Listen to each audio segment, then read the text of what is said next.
Yay. Hi, Jill. Hey, everybody. Hi, Lynette. Good to see you. Hello. Thanks for coming. So wonderful to see you all here. This is great. It's so fun. Which one's Lynette? Oh, you're Lynette. Hello, Lynette. I just said, cool. Yeah, if everyone is in gallery view, you get to see everybody on the screen. Yeah. Yes. Did you want to kick off, Lynette, since it is 6 o'clock? Okay. We're not waiting for stragglers then. Oh, we could give it a few more minutes if you want, or. Yeah, let's just start. All right, so. They'll catch up. Yeah, I'm here with Lynette. I'm going to be her navigator for her group starting April 22nd. And I am very excited about Lynette's group because what got me when I applied to be your navigator is the imposter syndrome.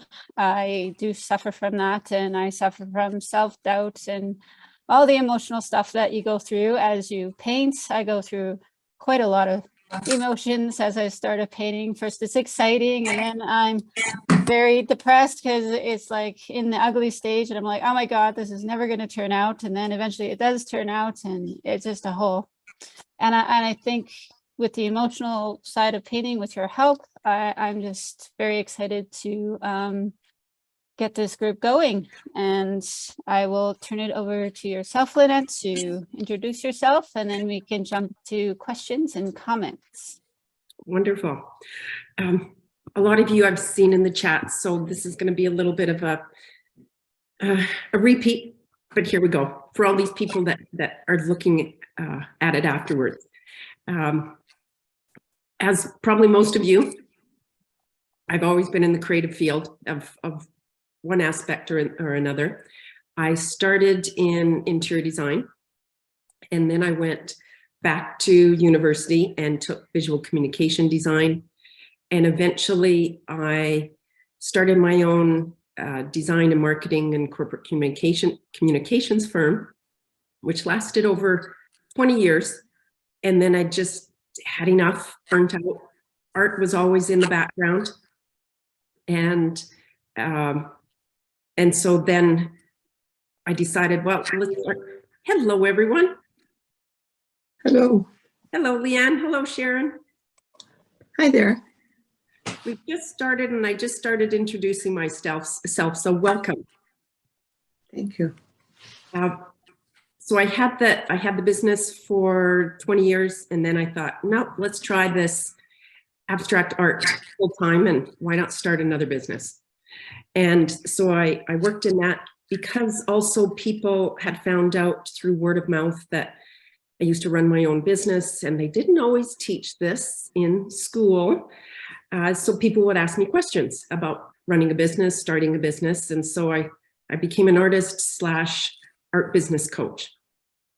And then also, as Anita had mentioned, that whole mindset thing started in, and I can remember vividly, it was, and this is what got me onto this trail of more of a creative mentor as well, dealing with the growth mindset and imposter syndrome and all those feelings, is even though when it was back in the business, and even though it was successful, I still said to myself, I'm only as good as my last job.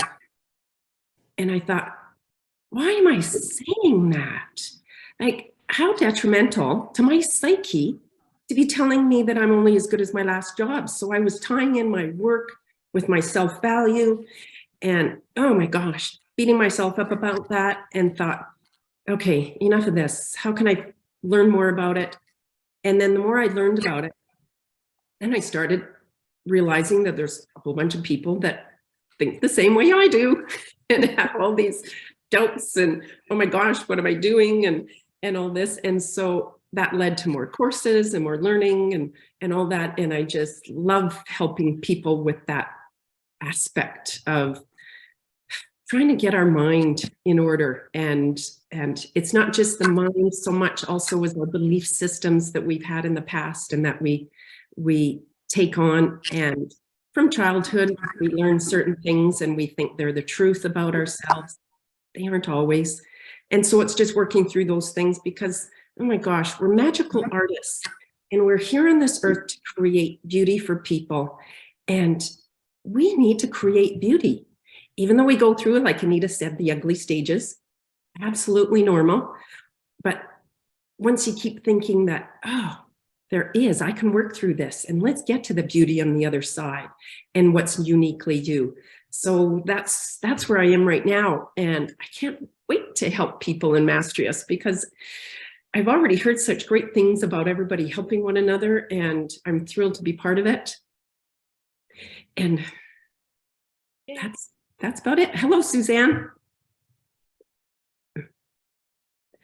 So by all means, if anybody has any questions, let's talk about things. And this is just all open. What I can even do as well is, if you wanted to introduce yourselves and just say what you're hoping to achieve out of this, or what brought you here, would be great. And really, this is just a chat, and we're just going to have a fabulous artist conversation and share stories and learn things from one another, and go kick that imposter syndrome to the curb, and let's get creating. So Anita, would you like to just introduce yourself quickly, and we'll just quickly go around, and that way I think probably everybody knows one another anyways, but I don't know some of you people. So yeah, I've been almost a member now of Mastrius for almost 2 years, and a navigator almost for a year now, I think. And yeah, I jumped on navigating your group because I know myself, and I know I've suffered from imposter syndrome probably most of my life, and I would like to get rid of that. That would be totally awesome. It holds me back when I paint, and I get the creative block and everything, because I feel like, why am I doing this? I can't do this. I'm a fake kind of thing going through my head as I paint. And that really, I think I need to be, that holds me back from being looser and freer with my painting. And that is why I am going to be in your group, and I cannot wait. So let's go to the person next to me. That would be Maggie. Oh, hi. Hi. I'm Maggie Ward. I'm in Sydney, Australia. I've only just recently joined the group. I'm in with Anne Raymond, her mentorship, which I love. I did a course with Anne in Sydney, or down the south coast actually. So that's how I sort of got introduced to Mastrius, which is great. Imposter syndrome, my heavens, that's the biggest one ever, and it's something I've suffered not all my life, but for a long time. I've like Lynette, I've had businesses, and I seem to be successful, but I can never believe myself. I never believe in myself at all. I just think, oh my gosh, you know, I'm a trader by my profession's a trader, and I help people here in Australia, not, you know, just small groups, and I can speak fluently with them, and I can talk to them, and then I might get off the call and I think, oh my God, what do they think of me? You know, I don't know what I'm talking about. It grabs me every time. So when I started with art, I just thought, well, it was supposed to be more for relaxation and something that I've always enjoyed doing. And I thought, well, this will be good. I'll just be able to enjoy my art, blah, blah, blah. And then once again, it pops in, it comes back. It's just, even in, I'm not saying only even in art, but it just comes, you know, and you go, oh my heavens, like, I'm no good at this. Why should I shouldn't be in this group. I shouldn't be talking to people about it, you know. I shouldn't show anybody my work. Yeah, it pops up every time, you know. So it's a very, very, very hard thing to get around. I don't know if I'll ever conquer it, but yeah. But I do enjoy art, and I do enjoy the groups. Yeah, so that's me. Wonderful. Lynn, you're next on my screen.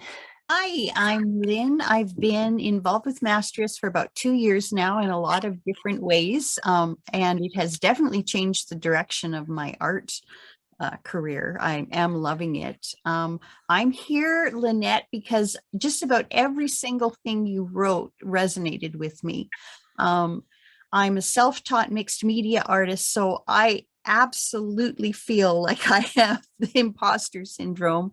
And while I'm working, I'm in such a joyful place.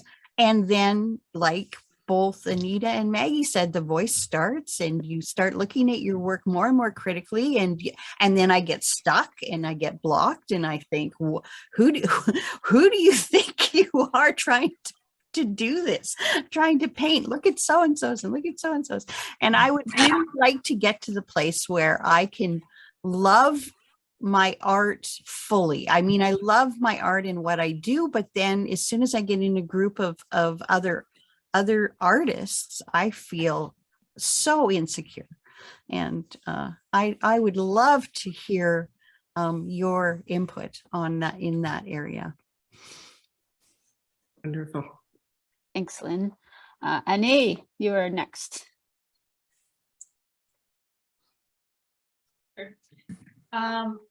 My name's Annie Jones. I am the lead navigator at Mastrius. Woo woo. That does not mean I am super great at art. I have imposter syndrome as well. It really is a real thing. I kind of, did a little bit of art when I was younger and then never did anything with it. And then, had kids and all busy with that. And I got reintroduced to art because a friend invited me to a paint night and probably, 7 years ago or so. And it was one of the most liberating experiences I've had in a really long time. And I just loved getting my toes in the paint and it was so great. And so then I just started painting. And then a little bit down the road, I was like painting a bit more, going to these paint nights. And I met a couple other women who also paint with their feet and they're members of the Mouth and Foot Painters Association. And they're like, hey, you should apply to be a member. So I said, what the heck, what do I have to lose? And so I did apply. And then at the end of 2021, I became a student member with them. And so that's what brought me to Mastrius because I was looking for a place to actually learn art skills. And so I have huge imposter syndrome when it comes to not feeling like I'm good enough, that I haven't had enough experience. And then also having that other part of having a disability as well. And that gets in my head too of thinking, well, people maybe only bought my art because they feel bad that I painted it with my feet. And that of course is super silly, but that does get in my head a little bit as well. And then, I just think, oh, I'm, this age and will I ever get to the point that I want to in the time that I have to get to it? So all of that kind of like can be diminishing. And I've realized this year I have to make sure that what I do decide to do is uplifting me and helping me grow. And it's not like I love getting advice from mentors. That's not the problem, but I have to make sure that it's delivered in a way that resonates with me as well. So I've kind of learned that a bit about myself, that I need to be aware of, maybe what's going on in my own life and how that resonates with me and be protective and celebrate what I did do really well in something. So that, although I've had the whole range of emotions because I had an experience that kind of like set me off kilter for a while. And I didn't really want to paint and I just felt like everything I created was terrible and that wasn't true at all. So anyway, that's me. I live in Lethbridge, Alberta.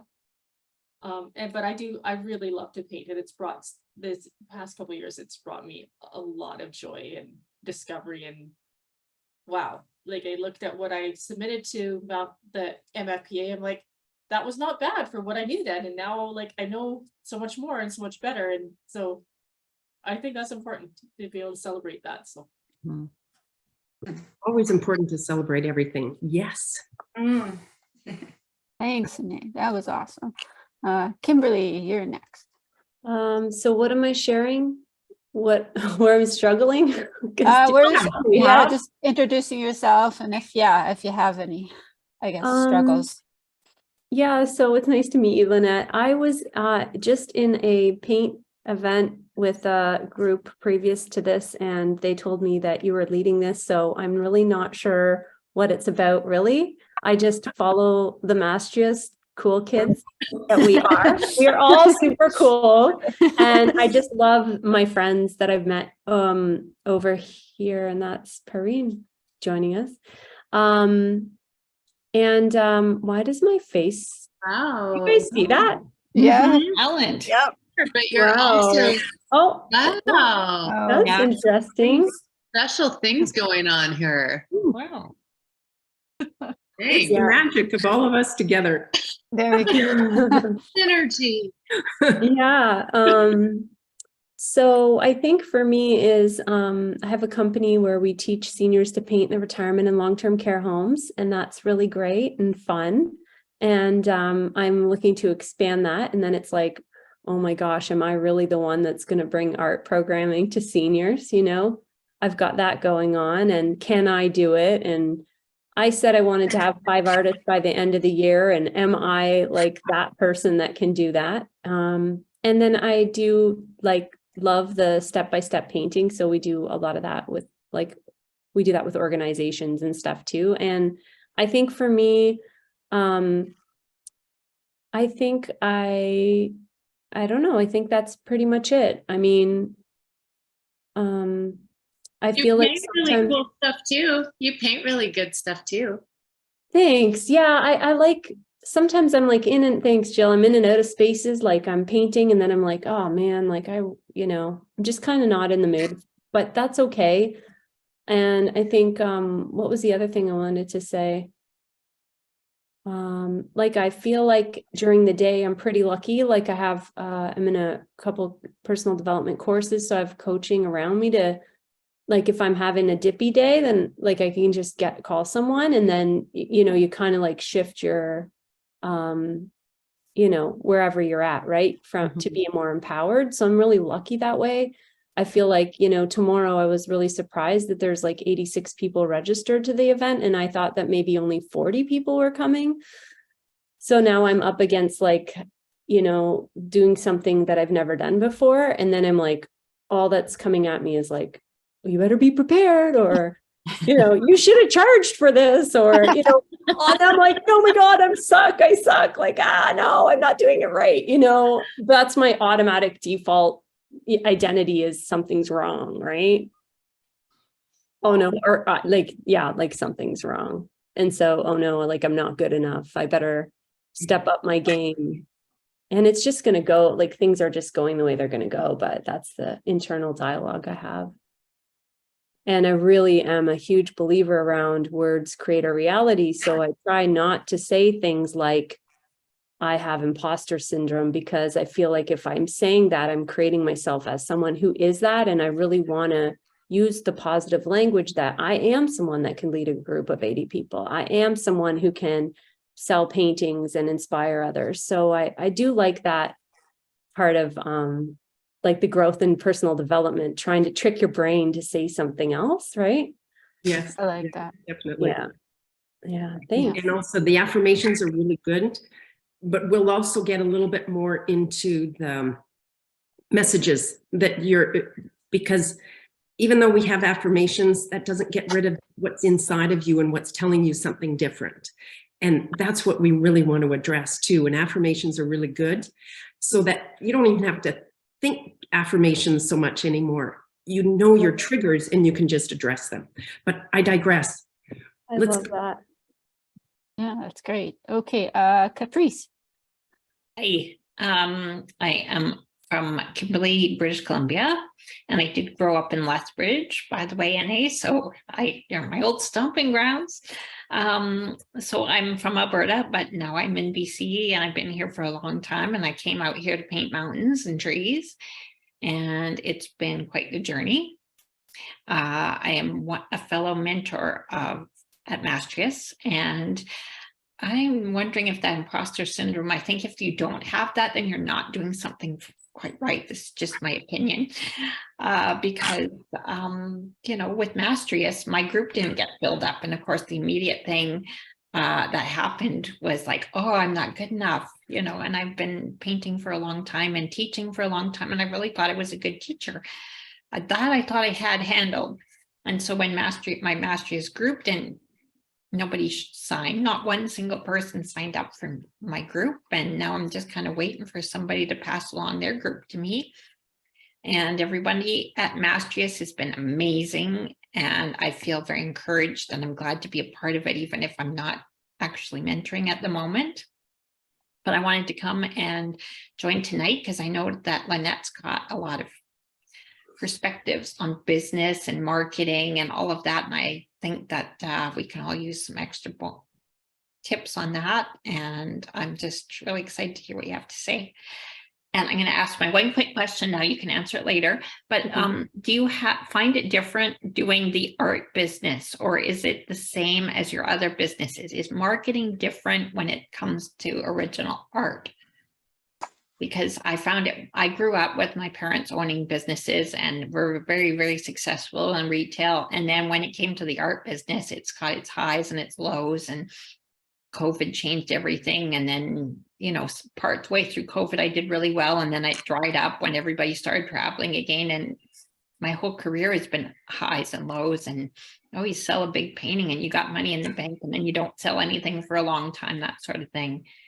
It was dramatically different from my parents' businesses. So wondering if you find it different as well.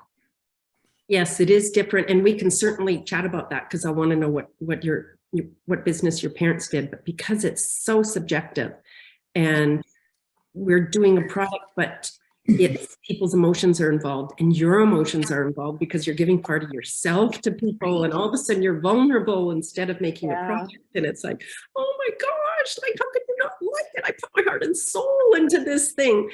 And then more pressure on yourself. And then you start almost going, well, should I make something that everybody else is going to like? But then that's not true to me. And so what do I do? And yeah, totally up and down with art. Yeah. Jill, you are next. Okay. I'm Jill McDougall, and I had the pleasure of talking with Lynette a couple weeks ago. I was just like, hey, do you want to Zoom? Because you seem really cool. And then we ended up in just a great conversation, and you just kind of started giving me all this wisdom that was just so sweet. And I was like, wow, she really knows her stuff. So anyway, but I have been an artist pretty much all my life. And I am, I just every day try to be my own cheerleader, as far as it's okay to, sorry, somebody's calling me, just a second, decline. It's okay to be an artist. This is a real thing. I think we get so much messaging growing up as little artists as, oh, isn't that cute? Like, oh, but then let's focus you back onto some other things. And, let's get to what's really important. And, I look back on that and I think, what would have happened if I would have had that nurturing? And so I'm trying to give that to myself now, is just give myself permission and play and everything. I've been thinking today about imposter syndrome and about my challenges, and there's all kinds of things that I'm up against. And one of them is, when the people around me comment on my work, and I'm real sensitive to whatever it is that they say. Like if it's like, ooh, I really like that one, that's my favorite, then I think, okay, well, what is that about that favorite? And just like what you were saying, Lynette, like, oh, should I start painting more of that? Or should I start doing this? Or, and my own mom is always trying to get me, because I can draw pretty accurately. Like I can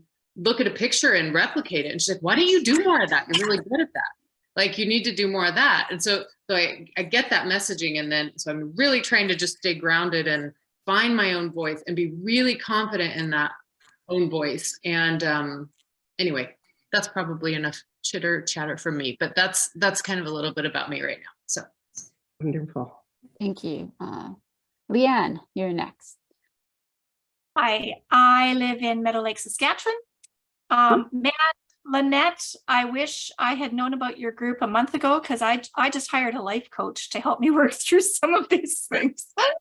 I have always wanted to be an artist. I've done murals like for the last, I did up until the pandemic for about 25 years or so. but I don't know if I have imposter syndrome, but I have something, because I love to paint. I get a lot of joy out of it. It's what I've always wanted to do. And now I've been in Mastrius for almost 2 years, navigating for a few months. And I've got everything I need to pursue my dream, but I find it so easy to just not do it. If I paint something I like, I am like on top of the world. I'm on cloud 9. If I paint something that I think is yucky, I want to put my brush down for weeks and months at a time. And I used to do that, but before Mastrius, but now I kind of have this accountability group where you have to submit your homework and stuff, which has been really good. I still feel that way, but at least I get back up at it more easily. So I don't know if that's imposter syndrome, but I have some kind of blockage, and this is what I love to do, and I want to do it, and I want to be an artist, and I think I can be. I don't know what's holding me back. So, man, I wish I had talked to you sooner. I need to be in your group. That's okay. We can still chat.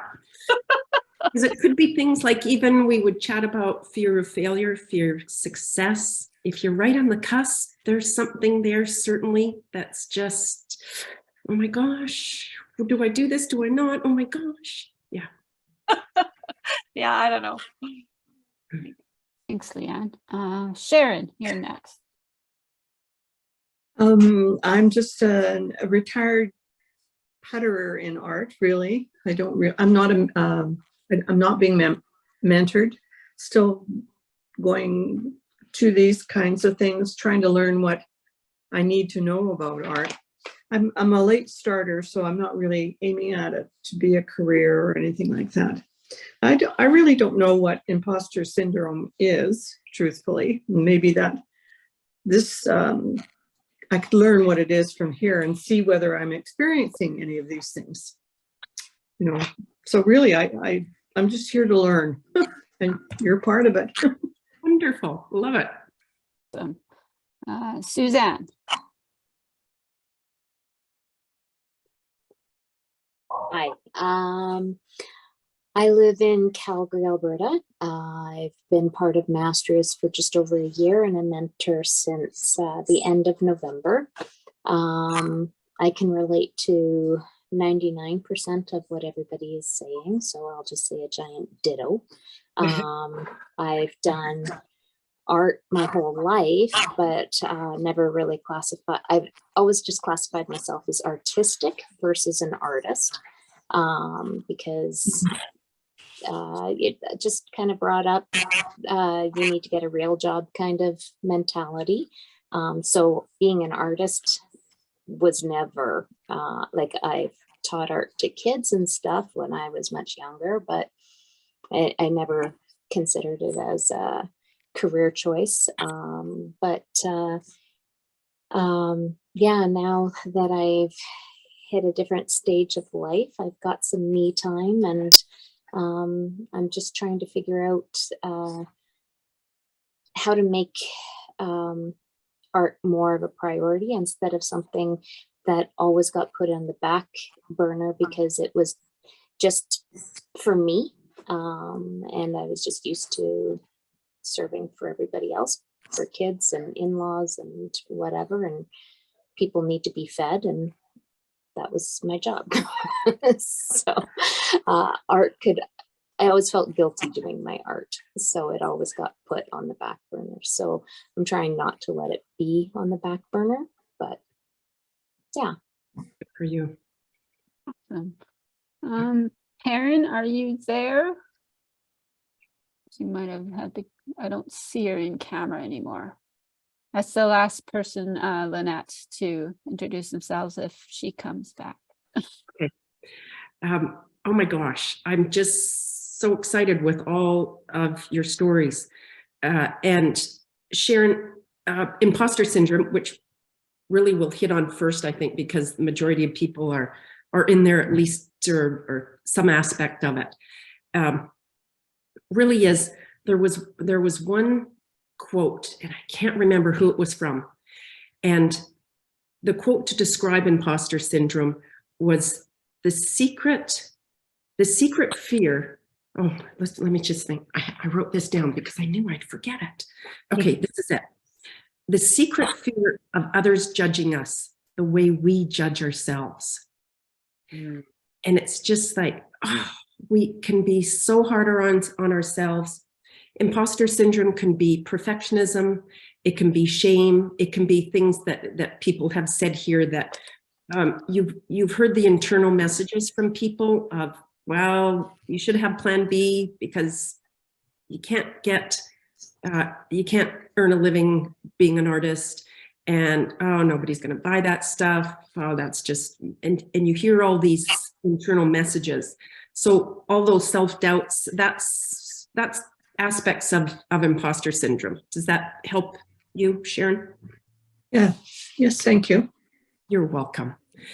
And really to start, and this is so fun with the group, I just feel like we should all just bond once a month just to chat about things.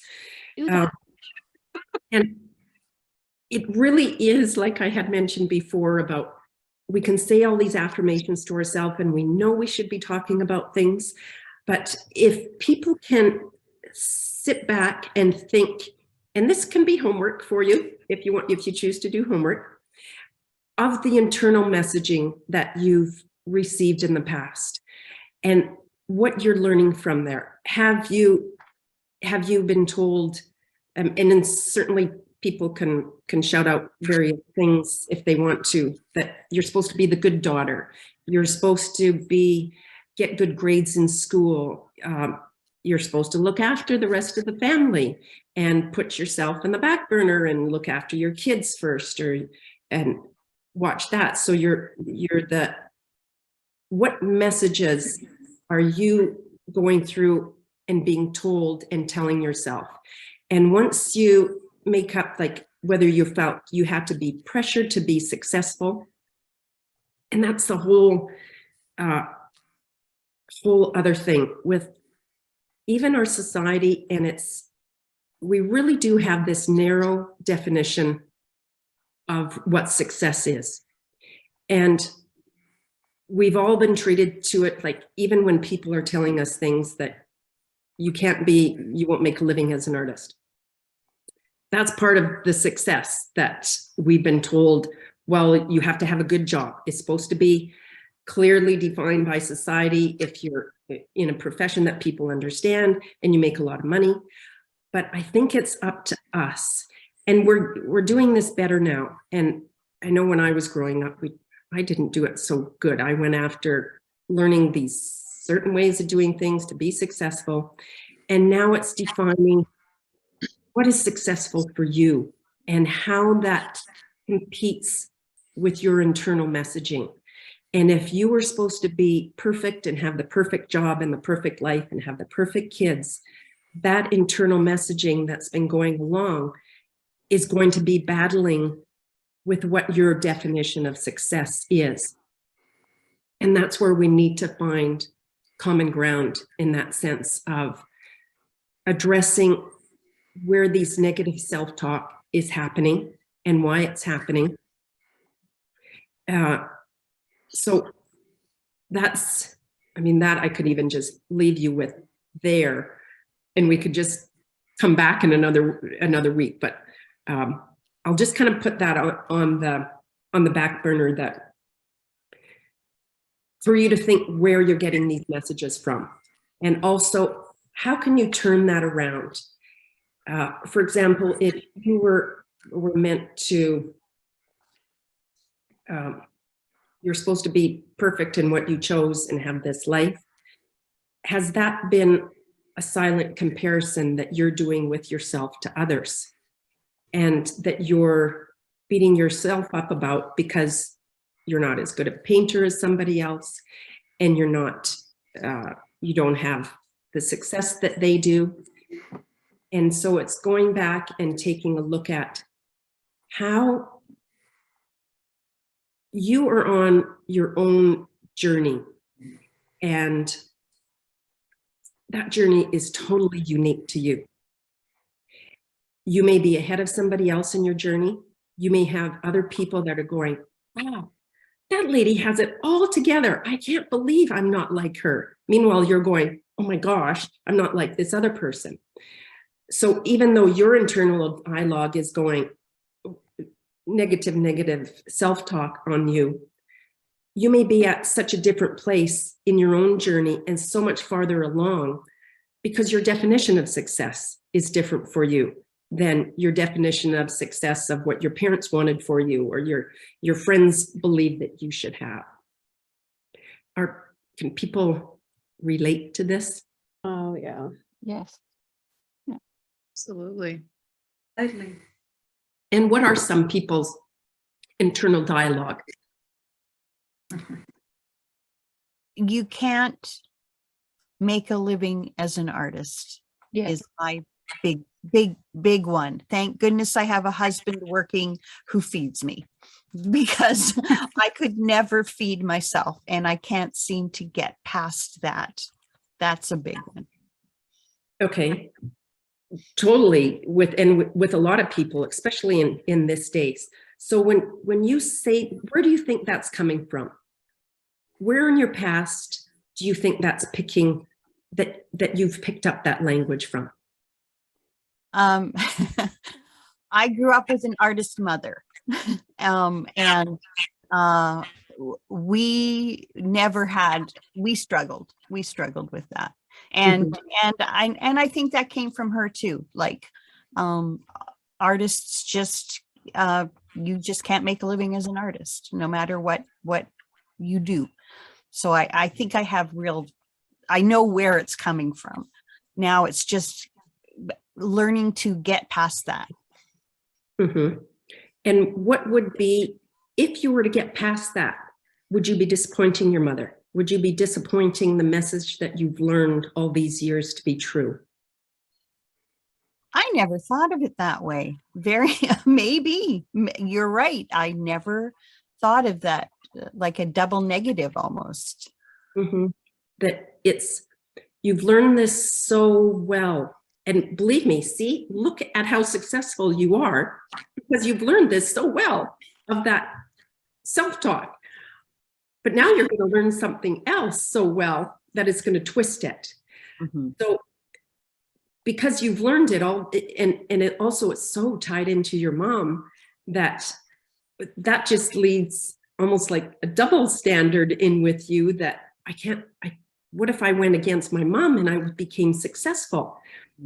So is your mom with you? Yes, she's still with me. Even as we're talking, I'm realizing there's also this other underlying subset that says, if you're making money with your art, you can't be being true to your own art. You must be selling out if you're making money. I know it makes no sense. It logically, it makes no sense. But I think that's all in there with you can't make money. And if you do make money, then you're doing something wrong. You can't be really following your true art because you shouldn't be able to make money. So what a conundrum. And the struggling artist, because aren't we all supposed to be struggling artists? That's what we've been told by society. And so it's flipping the switch in how you're thinking that, where that came, and flipping the switch and going, what's the worst thing that could happen to my beliefs if I actually was successful at being an artist? What could happen? Oh my gosh. And our beliefs, I think also because creative people are so magical, and magical also in the sense of, look at the inspiration that they give other people. For one, they're creating beauty. For another, you've got creative ideas. In even just how we've been brought up, you're a little bit of a rebel already because you're off to this creative side of things instead of going, okay, I have a job that there's a definite right and wrong, and this is how we're supposed to do things. And now all of a sudden you're being a creative that's, oh, Well, you can have your own feelings and expressed it and all these things in it. And it's magical. It's almost being a rebel. And so creativity,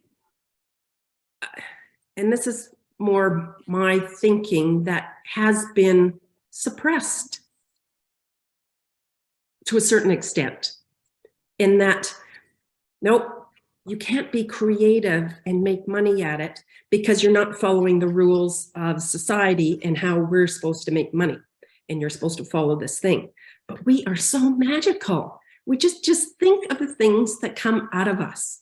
That it's just, when you create something, it can be art, it can be anything. You're coming up with a new idea. It's even with a mother who, and I shouldn't say just mother, it's a person who looks in the fridge and sees all these leftovers and goes, I know what to create. And that's magic, because I don't do that.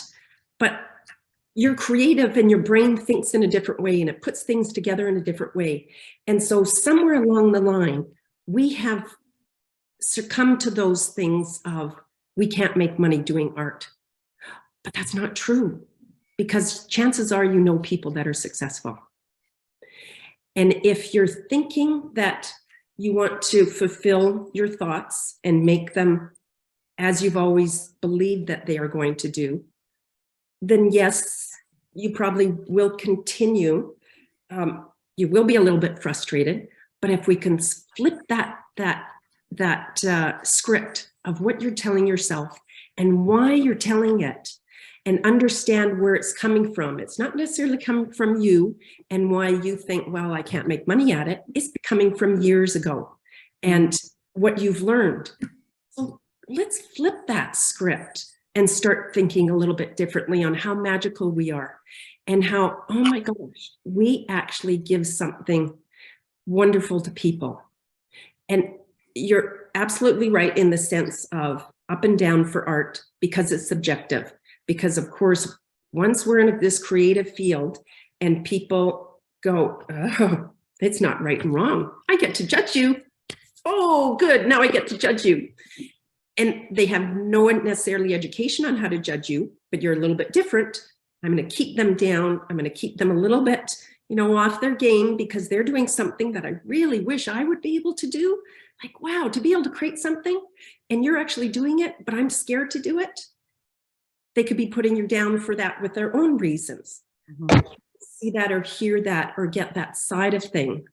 But Jill. Okay, just I'll lower my hand. Thank you. I have always been told my whole life that I'm too sensitive. Mm. And I wonder, I'm bringing this up because I bet other artists here have been told that also, and creatives. We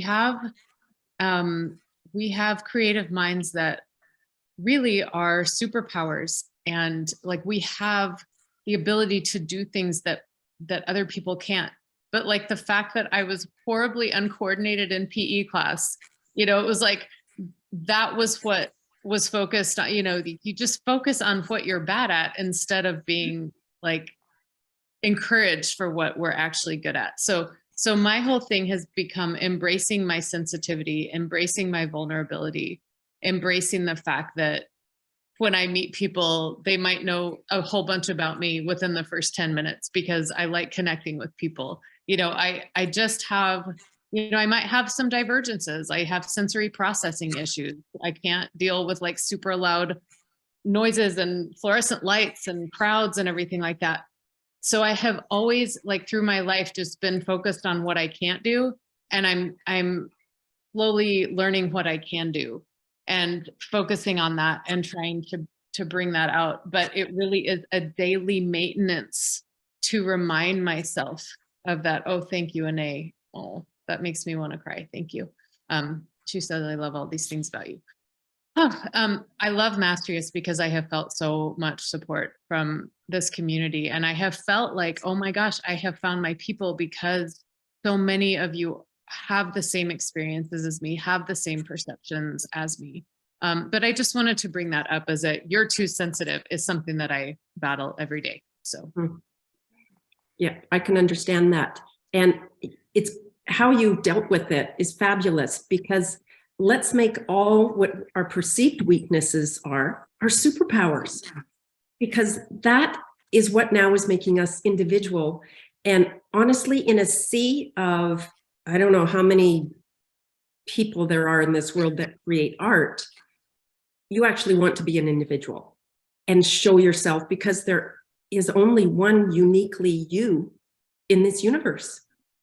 And there are people for your art. There are people for needing to have what you give. Like Jill had already said, I think one of your superpowers is connection, my dear, too, because you reach out to people. You reached out to me and felt something, and we connected, and oh my gosh, it was fabulous. And so seeing those things like that, and all of a sudden telling people about it proudly, and that's my superpower. You're not going to stop me on this. I have this as a superpower, and I'm going to start really thinking about this and finding out what's uniquely me. And so I love that. I love that you're dealing with it. And it is tough, because for so many years, and why is it that we connect so much, or not connect, but dwell so much on the negative? And it's just so sad that we need to celebrate all the little celebrations of our lives. It doesn't have to be big ones. It can be, I didn't talk negative about myself all day today. Woo, how great is that? Or I just, if you didn't feel inspired to walk into the studio and you did, I walked into the studio. I didn't paint anything, but I walked in there. Celebration. And that's, again, another version of flipping your script on understanding maybe where your triggers are and what's setting you off and what set you off in the past, and knowing how to set what's going to set you off now, because we're always in the middle of things, right? There's never a great time to start anything, never a great time to start a business. Oh, I'm really going to get to my artwork because I'm going to have time now. Well, something always happens. So we're always in the middle of things. But knowing how to address the middle, being in the middle of things, and finding that little bit of time just for yourself.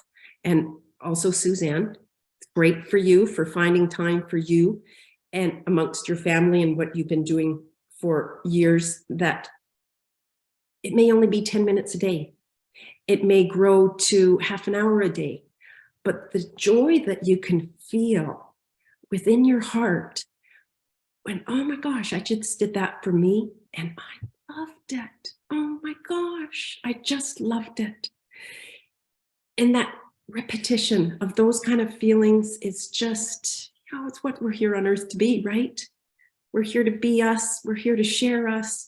We're here to celebrate us and others and have that connection with people. It's just, once you get into that mindset, and I'm not saying like for example, with the imposter syndrome, every time that you move out of your comfort zone, like you understand this, maybe you're doing an art project, like Kimberly, when you are developing those programs for your seniors and you're going, yes, I get this. Okay, this is good. Then all of a sudden, you're going to grow outside of your comfort zone because people see how well you're doing that. And then they're going to want you to do it for, I'm not quite sure who, but for schools, for auditoriums filled with people. And that's who you're going to do it for next. And all of a sudden it's, ooh, you're on the edge of your comfort zone now in those imposter syndromes, because the ego is going to go, I've got you because you're starting to grow and I'm going to get you.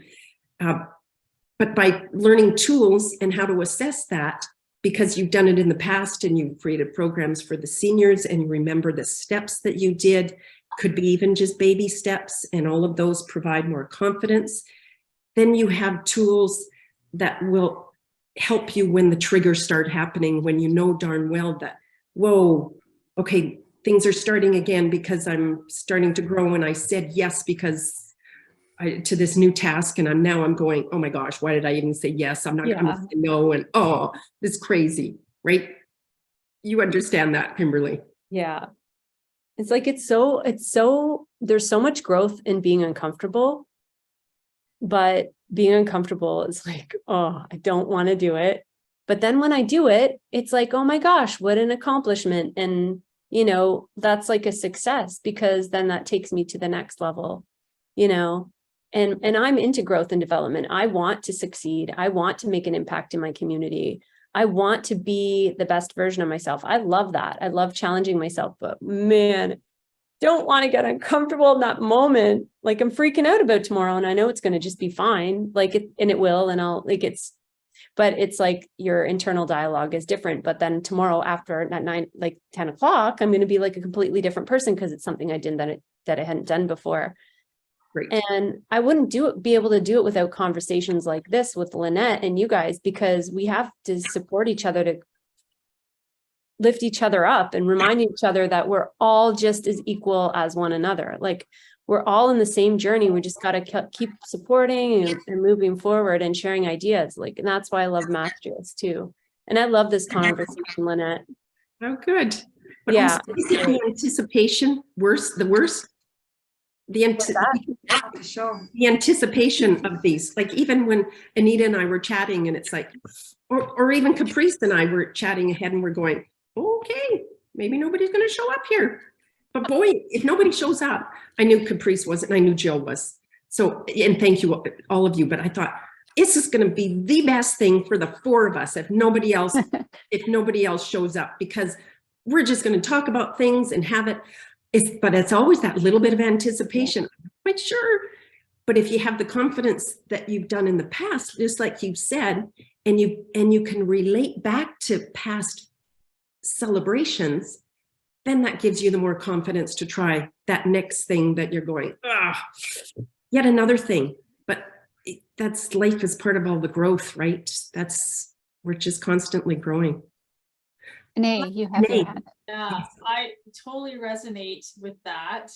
And I was going to say, I've caught myself doing this a couple times, as I sign up for things because I have the courage enough to like apply for an art show, but I tell myself I won't get in, and then I don't need to be stressed about it. And then what happens is, like, I did get into the Land to Sky show, and then I was all like, oh shoot, now I have to actually like do the challenge. And like doing it, I felt so fulfilled afterwards, and I was happy with what came out.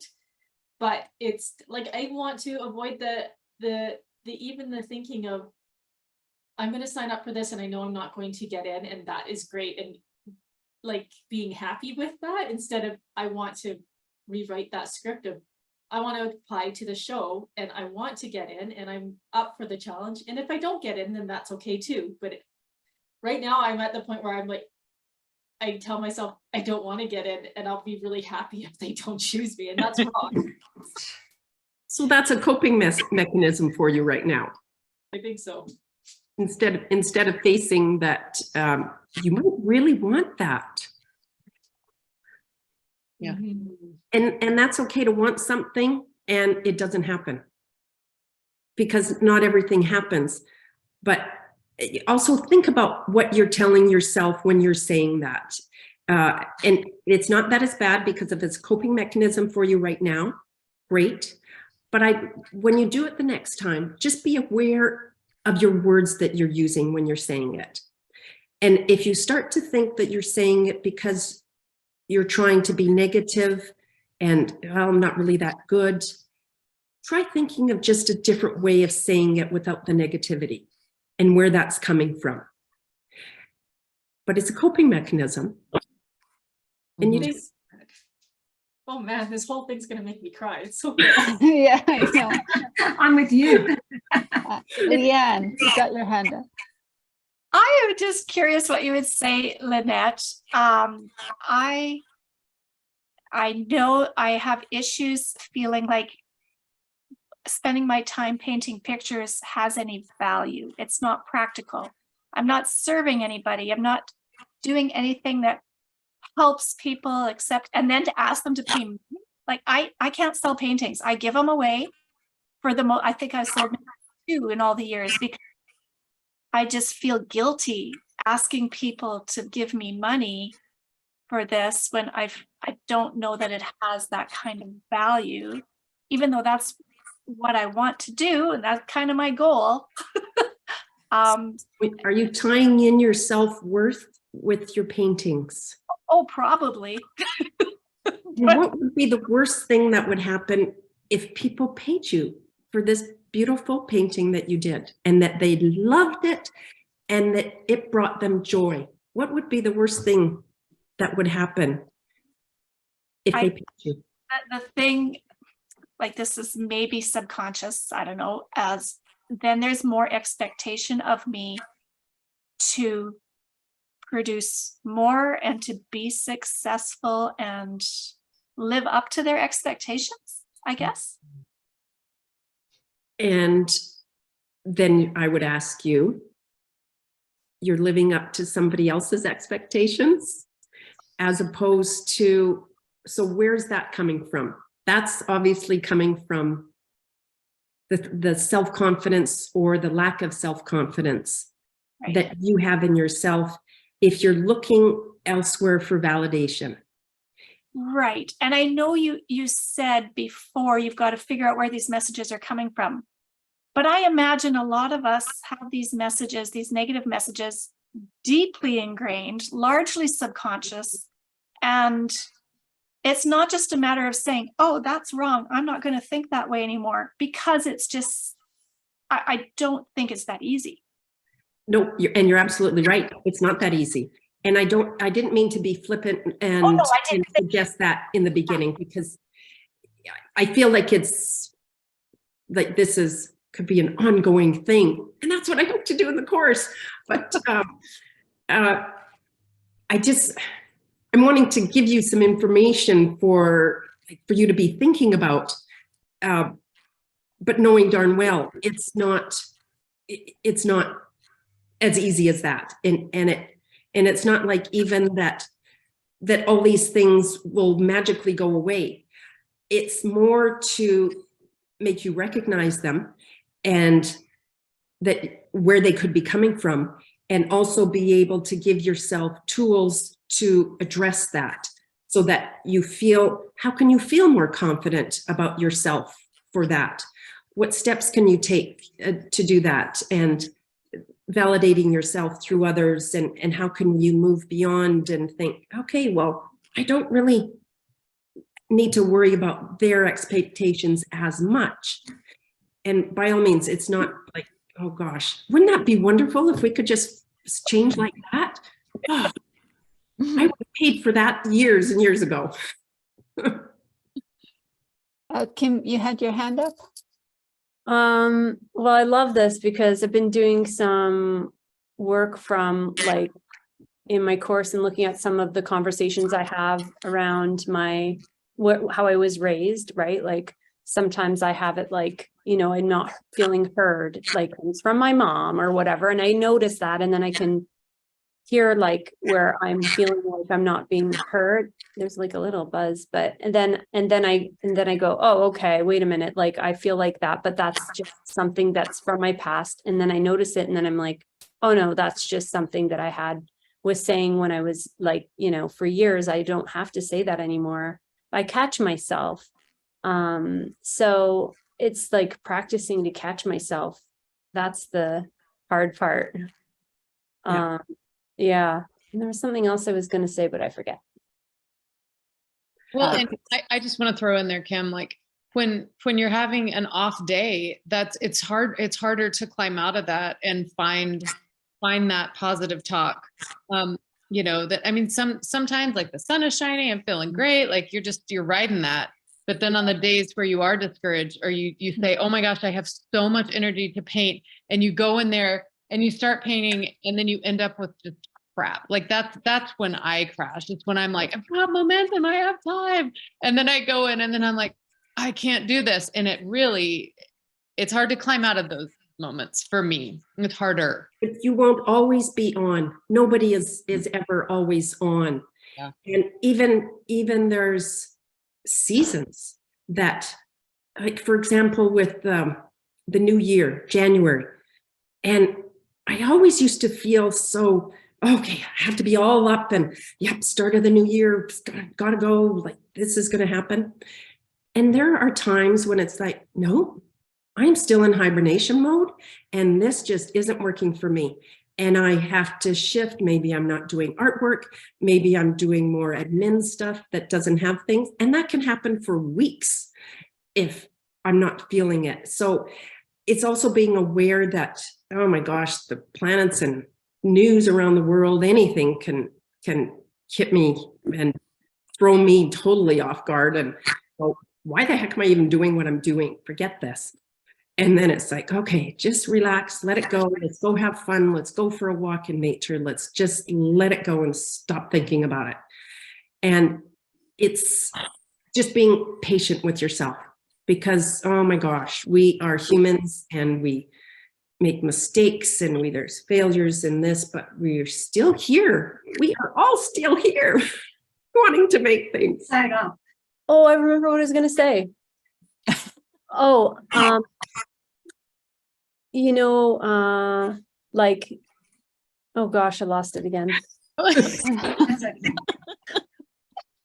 You have to say it really quick next time. Sorry. That's Caprice, you had your hand up.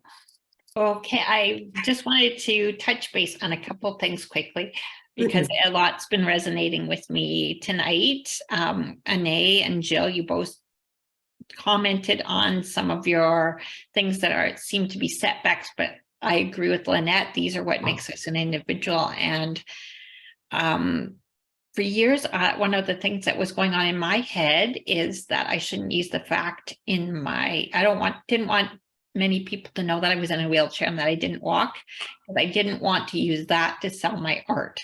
I wanted my art to stand on its own, and I didn't. That's similar to what you were saying earlier, Anae, about did they buy it just because you painted it with your foot? And I didn't want that at all. I didn't want to tap into that. And then when I did my first art opening in Calgary, I wound up selling out on my opening night. And my friend was wealthy and told all her friends to come and you have to buy from Caprice. And I was flying high. And then I kind of had it like, well, whatever works. I got money to buy paint. I can keep at this. And I just flew with it. And that gave me a ton of confidence that night. And I didn't really care why they bought it. They did. And I'm still going. I'm still here. I'm still doing it. But the reason I brought this up is because A, there was that side of things. B, I am a good painter, I think, because I spent so much time in a wheelchair and I read a lot and I did a lot of arts and crafts and all of that. Custom seamstress, all before I started painting, that made me the type of painter I am today. But Lynette, how do you think, where in all of this talk that we're talking tonight, where does the actual art step in rather than our image of itself? Should the art stand on its own? Or, because then a few years back, I went to a business coach who said, no, you got to start putting your face out there. You got to start letting people get to know the person that we are putting ourselves into our canvases. So it is who we are. It winds up on that canvas, all these things that we bring forth. So how much of it should we be putting out? And does anybody else matter, really? Does anybody else matter as in other people's opinion of the art? Yeah, all of that. Like it's part of it. Like, or should we just like let the art stand on its own, put the art out there? Like the painting behind you is phenomenal. And it's art. I think, and this is where it comes. Are you talking also about marketing and selling? Yeah, both, I guess. Okay. Yeah. And that comes from totally with people and how they say, you'll hear the gambit of what's going on what people should do. Yes, you have to tell your story. Yes, you need to show yourselves. No, you cannot do different styles. I get that all the time. No, I don't do different styles. You have to focus. Well, I tell them, I had to come up with different ideas for different clients for 20 years. You think I'm going to start doing one style now? You think that on one day I wear exactly the same thing that I wore the next day or eat the same thing? No, I'm a person that I have layers of me and I want to express them. And some people may not see what I do. It's just little experiments. But the marketing, oh my gosh, we could just chat about marketing and the whole branding. How much do you put of yourself out there and how much do you keep but it all depends upon you personally. Yeah. For me, I come from, I don't put myself out there much, and I haven't needed to. Now I'm doing it because I'm just, oh my gosh, I just want to help people do this stuff. So I'm doing things like this. But before, I didn't put my art out there. I didn't show my face, for example, on Instagram a lot. Still don't. Yeah. But it all depends upon how you want to express yourself as an extension of your art. Because your art is you on the canvas, I think you have to be, am I comfortable showing things? For example, for me, there's a lot of people who don't even know that I'm married. And they're surprised when I mention David's name, and they're going, really, you're married? But that's just never been something that I've done. Other people, it so works for them when they talk about their kids and how it, and their family and their husbands or their partners, and how it just integrates into their art, and that's who they are, and they just exude that. So for me, I'm more reserved. Other people are not. And I don't think you can stifle what you truly love to show to people. If you want to show and tell people, and I would experiment with it. If you, are you thinking you want to show yourself a little bit more, then show yourself a little bit more and see how you feel. See what kind of reaction you get to it. It depends upon which platform you're on. Instagram, Facebook, far more social media, showing your face things, as opposed to Pinterest, which we briefly had chatted about at one point. That, oh my gosh, Pinterest is just, I can put up a post and it's there for evergreen. I have posts that I've done for 2 years ago and people are still commenting on it. And it's like, that's my style. Because I'm not as much, I love to engage with people, but I don't necessarily love engaging all the time. I need my downtime to recollect myself and go, okay, enough. Yeah. So it's really experimenting on what works for you. And I know that's kind of a wishy-washy way, and we can certainly go through, and there are things that if you're talking about your target audience, and if you've developed your target audience and know who that is and where they are and where you need to show up for them so that they can find you, so that maybe Instagram is not where your target audience is. Maybe it's at local shows, maybe it's somewhere else in another art shows. And once you find that, then you start doing your marketing and branding towards where your target audience is and who you want to sell to. So I didn't really get nitty-gritty details for you. Did that answer? At the bottom line, it's all about the art, right? It is, because you are part of the art. And if you're going to sell it, you need to sell, you need to be selling or being comfortable selling however you're going to sell it. That's interesting. You don't put your picture out too much. I don't. That's interesting. That's an issue that Lynette has to deal with. I know, I've been there. We all have self-confidence, I think, about issues at some point. But I'm sorry, say that again. We all have self-confidence issues. Is that what you're saying? Oh, totally. And they come back and forth on me all the time. Yeah. And it's like, really? Do I want to do that? Can I do that? Oh, I don't know if I can. Okay, I should. Yeah, I really should. Oh, no, but I could talk myself out of it just like that. Mm-hmm. Oh, I'm so good at talking myself out of things. Yeah, I have my triggers all the time and I have to go back. Oh, yeah. Rianne. Okay, yeah. Here's something we haven't talked about yet. I just want to know, Lynette, in your mentorship group, are you going to be teaching art? Are you going to be doing demos and critiques and stuff? Or are you just this? That's a darn good question, because Anita, we chatted about this. And certainly, I don't think I would be doing demos. Maybe if everybody asked for it, I might. But certainly I can chat about art, because art's part of a big thing about what I do.